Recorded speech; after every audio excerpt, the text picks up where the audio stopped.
इसलिए बोला कि तुम बच्चे तो स्वर्ग के सुख भोगते हो। कौन से युग में है? हाँ, सतयुग तो बाद में आएगा। स्वर्णिम सतयुग, स्वर्णिम सुख की दुनिया संगम में बनती है और इसी जीवन में बनती है जिस जीवन में गोप गोपियां अतीन्द्रिय सुख भोगती है। कैसा सुख? इंद्रियों से परे का सुख। सतयुग के पहले जन्म में राधा कृष्ण जैसे पहले पत्ते देह के अंग का सुख भोगते हैं। देह विनाशी, दो देह का अंग भी विनाशी।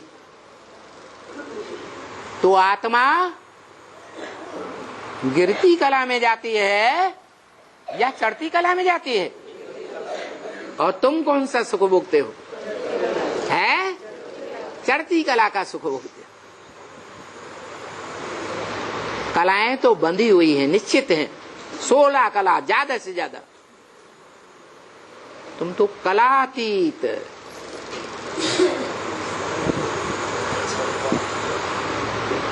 कैसा सुख भोगते? अतीन्द्रिय सुख भोगते हो। जो सुख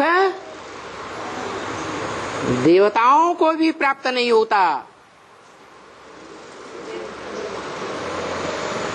तुम भगवान बाप से इसी जीवन में रहते ऐसा कलातीत सुख भोगते हो। तो बोला ये तुम्हारा सुख गुप्त है। क्या? इसलिए वो गुप्त सुख भोगने वाले गोप और गोपियां कहे जाते हैं। क्या? अतीन्द्रिय सुख पूछना हो तो गोप गोपियों से पूछो। क्यों कहा गोप गोपियां?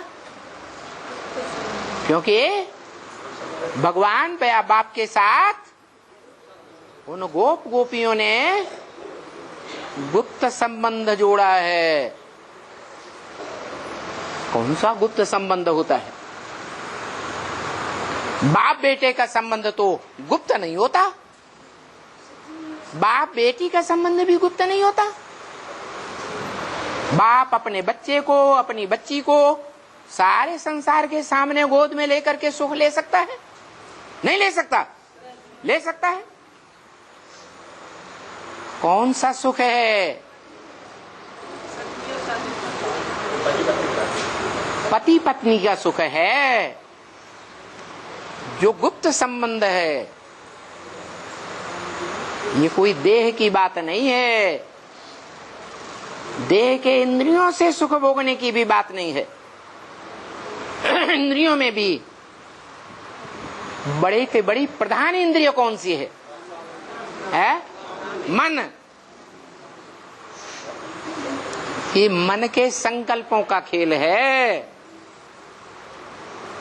भले कोई बांधेली माता है, इस जीवन में बंधी हुई है, समाज के, सरकार के नियमों से बंधी हुई है। एक पति के साथ इंद्रियों का सुख लेने के लिए। लेकिन मन को कोई बांध सकता है? बांध सकता है? नहीं बांध सकता। मन के अंदर अगर पक्की भावना बैठी हुई है तो उसको भगवान बाप ने रास्ता बताया है। क्या रास्ता बताया है? माताओं को शिव बाबा के साथ इस संगम युगी जीवन में कौन सा संबंध पहले पक्का करना है? माँ और बेटे का संबंध। जो माँ का हृदय है, जिसको अपना बच्चा बना लेती है भावना से, उसके साथ दूसरा कोई संबंध अच्छा ही नहीं लगता। माँ को सबसे प्यारा संबंध क्या होता है? बच्चे का संबंध। तो एक बार बच्चा बना लिया शिव बाबा को, तो दूसरा संबंध लेने की इच्छा रहती ही नहीं। माताएं अपने जीवन में भावना भी भरती है। जो लिखा है तुलसीदास ने, भाव प्रधान विश्व रचि राधा। ये भावना भरती है कि हमको बच्चा मिले तो कैसा बच्चा मिले? कृष्ण बच्चा जैसा। दुनिया तो समझती है कि सतयुग का कृष्ण जो 16 कला संपूर्ण था, हे कृष्ण नारायण वासुदेव कहते हैं, कीर्तन में गाते हैं, उस कृष्ण को समझते। हम ब्राह्मण बच्चे तो जानते हैं कि सतयुगी कृष्ण का शास्त्रों में कोई गायन नहीं है। क्या शास्त्रों में सतयुग और त्रेता का गायन है? नहीं। कहाँ का गायन है? संगम युग का गायन है। संगम युग में शिव बाप ब्रह्म वाक्य में घोषणा करते हैं, क्या इन लक्ष्मी नारायण का जन्म कब हुआ? इन लक्ष्मी नारायण का इशारा करते थे नर से नारायण, नारी से लक्ष्मी बनने वाले नारायण की तरफ। जो ज्ञान प्रकाश के भले की दुनिया में दिखाए गए नारायण, नर से डायरेक्ट नारायण, वो नारायण कौन सी दुनिया के मालिक है? कब पैदा होते हैं? 76 में पैदा होते हैं। पैदा होने का मतलब क्या? 5 तत्वों से बने बच्चे के रूप में पैदा होने की बात है या मनरूपी भावना की बात है? मनरूपी भावना की बात है कि कोई मन बुद्धि रूपी बच्चे हैं जो 76 में अपने पार्ट को पहचान जाते हैं, जान जाते हैं। इस सृष्टि रूपी रंगमंच पर मेरा नर से नारायण और नारी से लक्ष्मी बनने का पार्ट है।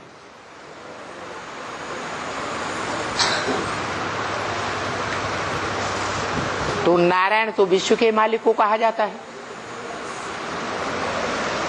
क्या पैदा होते ही कोई विश्व का मालिक बन जाता है? बन जाता है?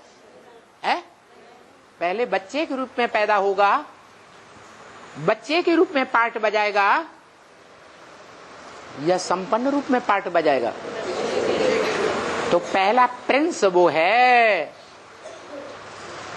नई दुनिया का प्रिंस। कौन? संगम युगी कृष्ण। शरीर है, भले बड़ा रूप है, भले बड़े पुरुष का चोला है, परंतु उसमें पार्ट बजाने वाली आत्मा प्रवेश है। कौन है?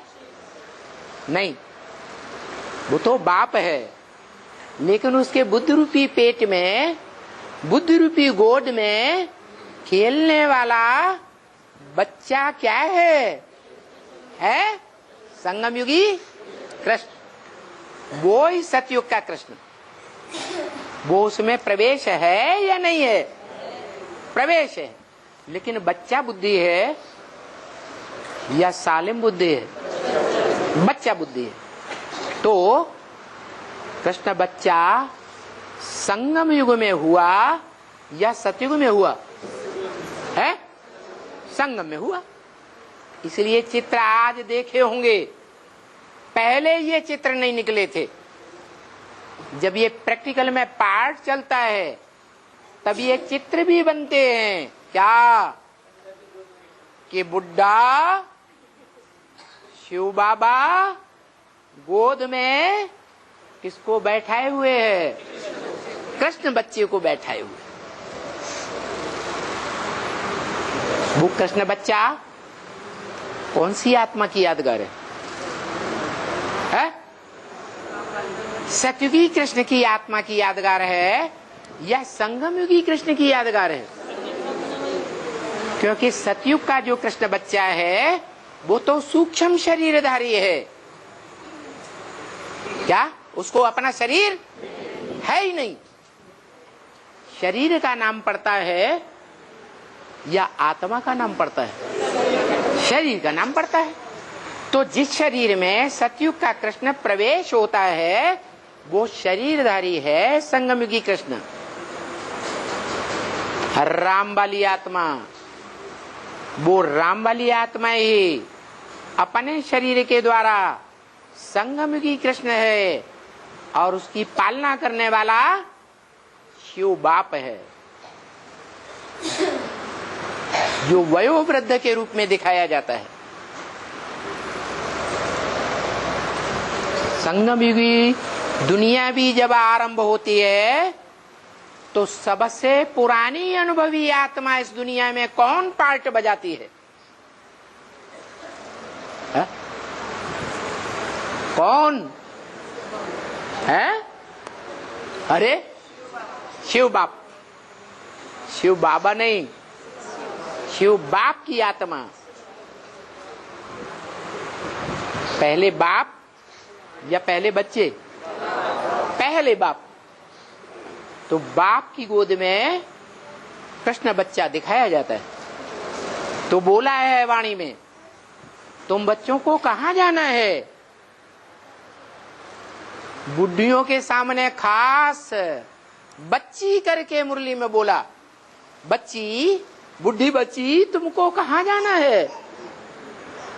बच्ची जवाब नहीं दे पाती तो बाबा कहते कृष्णपुरी में जाना है। कहां जाना है? कृष्णपुरी में जाना है।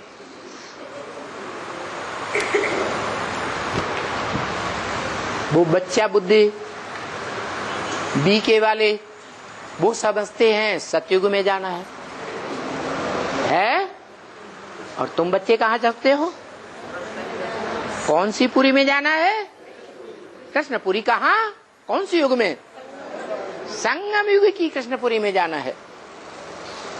वो संगम युग की कृष्णपुरी जो है वो अतीन्द्रिय सुख देने वाली है, सदा काल का सुख देने वाली है। जीवन में एक बार सुख अनुभव कर लिया तो फिर वो जब तक ये सृष्टि रहेगी, जब तक ये युग रहेगा, तब तक वो सुख चलता ही रहेगा, नष्ट होने वाला नहीं है। और यहाँ शूटिंग पीरियड में जो जितनी मौज में रहेगा वो वहां ब्रॉड ड्रामा में भी बड़े मौज में रहेगा। जो मुसलमानों की कुरान में भी लिखा है, कयामत के समय में खुदा के बंदे बड़े मौज में रहते हैं। बाप भी कहते हैं ब्रह्म वाक्य में, संगम युग है मौजों का युग। कौन सा युग है? मौजों का युग है। यहाँ जो मन से ज्ञान का आधार लेकर के जितना मौज बनाता है वो चारों युगों में उतना ही मौज में रहेगा। यहाँ जैसी शूटिंग करेंगे वैसा ब्रॉड ड्रामा में प्राप्ति करेंगे। तो क्या करना है? मौज मनाना है। बांधेली माताओं को घर से निकाल दे, धक्का दे दे तो क्या करेंगे? बाबा के पास आ जाएंगे। बाबा के पास आ जाएंगे। बाबा कहेंगे पति का परमिशन लेटर लाओ, नहीं तो डाइवोर्स लेटर लाओ। बाबा ने ब्रह्म वाक्य बोला है, बाबा क्या कहेंगे? बाबा श्रीमत के बरखिलाफ चलेंगे क्या? ब्रह्म वाक्य के बरखिलाफ चलेंगे? ब्रह्म वाक्य में तो बोला है कि यहाँ बाबा के घर में कौन रह सकते हैं? कौन माताएं? जो माताएं या तो पति का परमिशन लेटर लाएं या डाइवोर्स लेटर लाएं, नहीं तो उनको रख नहीं सकते। रख लिया और वो पुलिस में रिपोर्ट लिखा करके पुलिस को आकर के ले आया और हथी कड़ी लगा करके ले गया।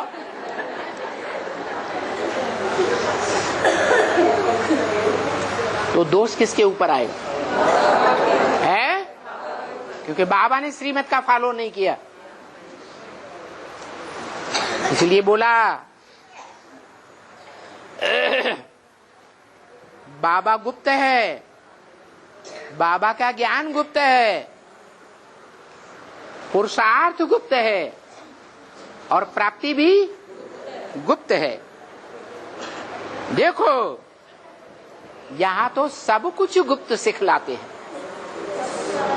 दान भी गुप्त, तुम्हारा मान मर्तबा भी गुप्त, दान मान सर्विस सब कुछ गुप्त। यहां बैठे फर्स्ट तुम्हारी बुद्धि में रहे मूल वतन जाना है। कहाँ जाना है? मूल वतन में जाना है। क्या है मूल वतन? है? अरे अभी तो बताया, बाप, वो बाप ही हमारा मूल वतन है। क्या? मूल वतन है जहां सब बिंदु बिंदु आत्माओं को नंबरवार जाकर के समा जाना है।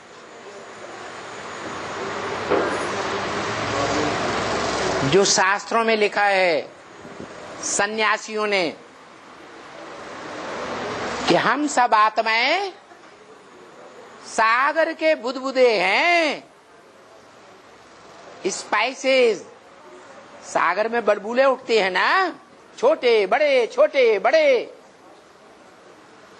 बुलबुले पैदा होते हैं, मर्ज हो जाते हैं, फिर पैदा होते हैं, फिर मर्ज हो जाते हैं। तो हम सब आत्माएं कल्प कल्पांतर उसी ज्ञान सागर से बुदबुदे के रूप में जन्म लेते हैं इस दुनिया में, और फिर महामृत्यु के समय उसी सागर में समा जाते हैं।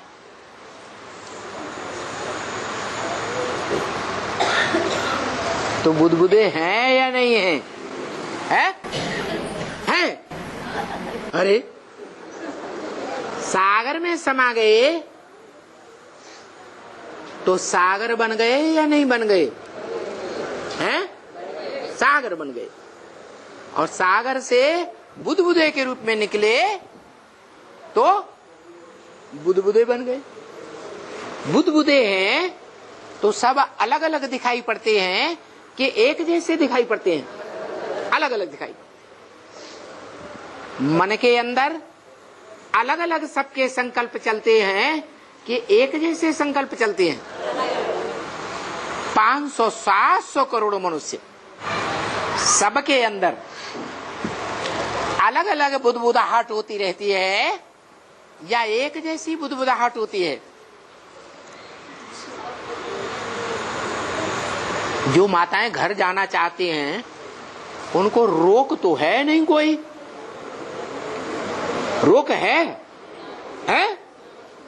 तो बाबा के ऊपर क्यों दोष लगाना?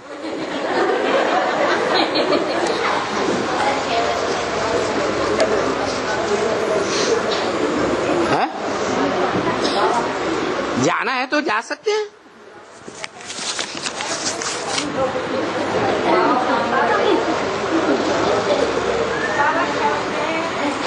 वो ब्रह्मा कुमारियां हैं जो गुलजार दादी का मुंह बंद करती हैं।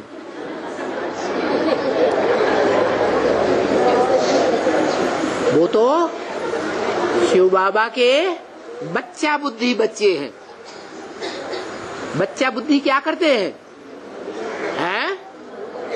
माता पिता उनको गोद में लेते हैं तो कहीं आंख में उंगली डालते हैं, कहीं मुंह पकड़ के नोचते हैं, कुछ भी करते हैं। और हम बच्चे तो बच्चा बुद्धि है क्या? बच्चा बुद्धि है? नहीं है तो बाबा का मुंह पकड़ेंगे? हैं? नहीं पकड़ेंगे। रात भर मुरली चलाते रहेंगे तो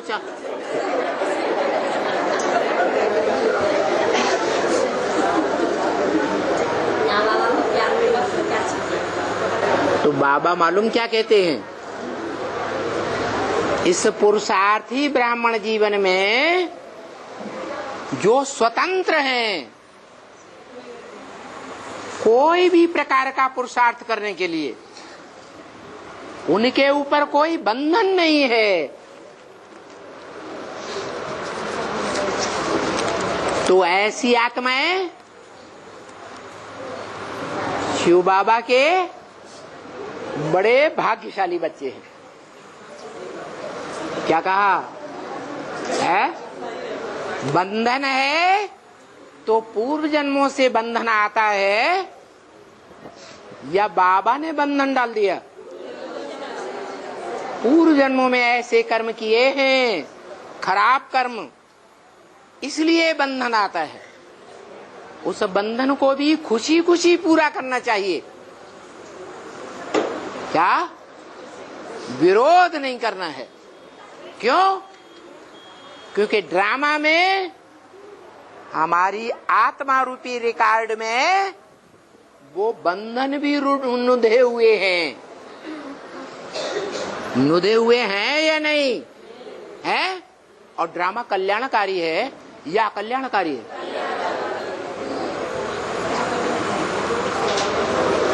तो जिनको बंधन मिला है वो अपने बंधनों का निर्वहन करते हुए चलें, और जो निर्बंधन है पुरुषार्थी जीवन में उनको क्यों रोक रहे हो? है? उनको रोकने से तुम्हारा पाप बनेगा या पुण्य बनेगा? और ही पाप बनेगा।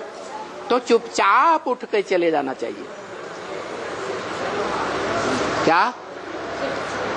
कि बाबा का मुंह पकड़ना है? पकड़ना है? नहीं पकड़ना।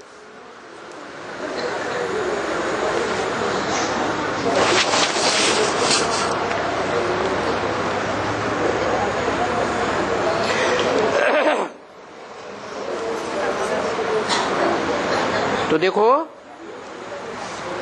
यहां बैठे बैठे जो बैठे बैठे पहला पहला पुरुषार्थ करना है वो मूल पुरुषार्थ है बाप के घर में रहना। कहाँ रहना? और बाप का घर क्या है? तुम बच्चे परमधाम को इस सृष्टि पर उतार लेंगे। नंबरवार उतारेंगे कि सब एक साथ उतारेंगे? नंबरवार उतारेंगे। तो जो नंबरवार उतारने वाले बच्चे हैं उनमें अव्वल नंबर कोई बच्चा होगा या नहीं होगा? तो वो अपने मन बुद्धि रूपी आत्मा में वो परमधाम की स्टेज उतार लेता है। क्या? जिसकी निशानी बताई है। क्या बताई?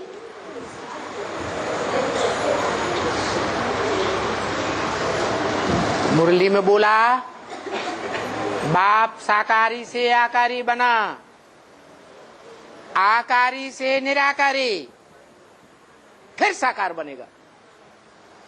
कौन? बाप। कौन सा बाप? मनुष्य सृष्टि का बाप यज्ञ के आदि में शाकाहारी था। शाकाहारी से ब्राह्मणों की दूसरे संगठन की दुनिया तैयार हुई। उस संगठन में आकर के शाकाहारी से आकारी बना, मनन चिंतन मंथन में रहने वाला आकारी मन बुद्धि वाला। फिर बोला आकारी से निराकारी। जब अपने पार्ट की पक्की पहचान हो जाती है, मनन चिंतन मंथन करते करते, तो अपने पार्ट की चिंता रहेगी? रहेगी? नहीं रहेगी। पाना था सो पा लिया। और बाप ने बोला है ब्रह्म वाक्य में कि अंतिम स्टेज में, संपन्न स्टेज प्राप्त करने पर हर आत्मा अपने पार्ट से प्रसन्न हो जाएगी। क्या क्या कहा? हर आत्मा अपने अपने पार्ट से प्रसन्न हो जाएगी। तो प्रसन्न हो जाएगी माने पाना था सो पा लिया। उनसे कोई कहे अरे भाई तुम आधीन क्यों बनने का पार्ट लेते हो?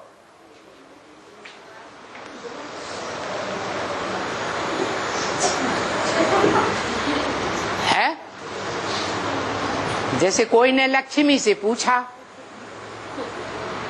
लक्ष्मी आधीन बनने का पार्ट है या सदा स्वाधीन रहने का पार्ट है? है? किसके अधीन? नारायण के अधीन रहेगी। तो पता है लक्ष्मी क्या कहेगी? वो कहेगी हमें ऐसा विश्व का मालिक नहीं बनना। क्या? जो जन्म जन्मांतर सच्चाई की रक्षा करने के लिए जो सत्य बाप ने ज्ञान दिया है, उस सत्य सनातन धर्म की रक्षा करने के लिए जन्म जन्मांतर विधर्मियों से, विदेशियों से टक्कर लेना पड़े, युद्ध करना पड़े, घाव सहन करने पड़े, हमें ऐसा पार्ट नहीं चाहिए। कैसा पार्ट चाहिए? अरे देह की इंद्रियां सुख काय से मिलता है? देह से सुख मिलता है, देह की इंद्रियों से सुख मिलता है, या बिना देह बिना इंद्रियों के सुख मिलता है? सुख दुख काहे से मिलता है? हैं? देह से मिलता है। तो जन्म जन्मांतर हमें तो ऐसा पार्ट चाहिए कि बड़े आराम से निवास में रहें, हैं? और युद्ध में ये विश्व के मालिक बनने वाले भले जाएं, हैं? मरे, खटें, घाव लगे, खून खराबा करें और कराएं, ये भले करें। हमें ऐसा पार्ट नहीं चाहिए। अगर ये हार जाते हैं, मार खा जाते हैं, तो द्वापर युग में आग के क्या कहते हैं, कुंड में 1 सेकंड में कूदेंगे, 1 सेकंड का दुख होगा शरीर का, और बाकी सुख रहेगा या दुख है? सुख रहेगा, क्योंकि अपनी पवित्रता के लिए हमने स्वाहा किया देह को, या देश के मान शान के लिए हमने देह को स्वाहा किया, या खराब काम के लिए किया है? अच्छे काम के लिए किया। इसलिए भावना अच्छी है या खराब है? अच्छी भावना है तो जन्म भी, अगला जन्म यथा क्या अंतमते सुगते।